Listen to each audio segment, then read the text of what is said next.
I want to ask you a very uncomfortable question. When was the last time you sat in a room, completely alone, with no music, no TV, and no phone, and you felt absolutely safe? Not bored, not anxious, not waiting for a text back, just completely deeply content with the sound of your own breathing. For a lot of people, that scenario sounds like a nightmare. In our culture, silence is treated like an empty canvas that we are desperate to paint over. We praise the hustle. We applaud the crowded calendar. We look at people who are always out, always networking, always doing, and we say, wow, they are really living life. But if you are someone who prefers to stay at home, society looks at you and assumes something is wrong. They think you're antisocial. They think you are lonely or depressed or lazy. But today, I want to pull back the curtain on the psychology of the homebody. Because staying home is not a retreat from life. It is a radical act of self-preservation. Here is the truth: the outside world is an unrelenting sensory assault. Think about it. The moment you step out your front door, your brain is flooded with unstructured data. Bright lights, sirens, traffic, small talk, office politics, the emotional energy of strangers. If you have a highly sensitive nervous system, your brain doesn't just see these things, it processes all of them. It keeps you in a low-grade, constant state of fight or flight.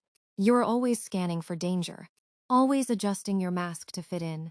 It is exhausting. When a homebody chooses to stay inside, they are activating what psychologists call the sanctuary effect. They are stepping into a space where they control every single variable. The lighting, the temperature, the volume, the company. Staying home is how they turn off the scanning mechanism. It is the only place where their nervous system can finally drop its shoulders and take a full, deep breath. But it goes deeper than comfort. Choosing to be alone requires a high level of what psychologists call internal availability. It means you have the emotional infrastructure to tolerate yourself.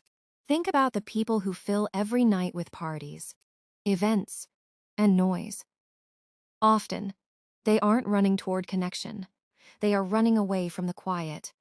Because when you're alone in a room, your thoughts catch up to you. Your anxieties catch up to you. It takes immense psychological maturity to sit with yourself and not run away. Homebodies don't need external noise to feel happy because they find neural satisfaction in low-stimulation environments. Their brains are wired to find joy in the micro moments: a hot cup of tea, the turning of a page, the way the light hits the floor at 4:00 p.m. Neurology shows that when you are in a quiet, safe, familiar space, your brain activates the default mode network. This is the birthplace of human creativity, memory synthesis, and deep philosophy. The homebody isn't doing nothing. They are building entire universes inside their own mind sand. Let's clear up the biggest lie about homebodies: that they hate people. They don't hate people. They just value depth over distance.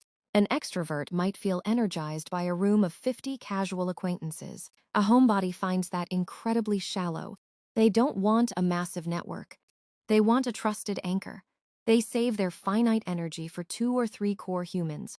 And when they give you their time, they give you their whole undivided self.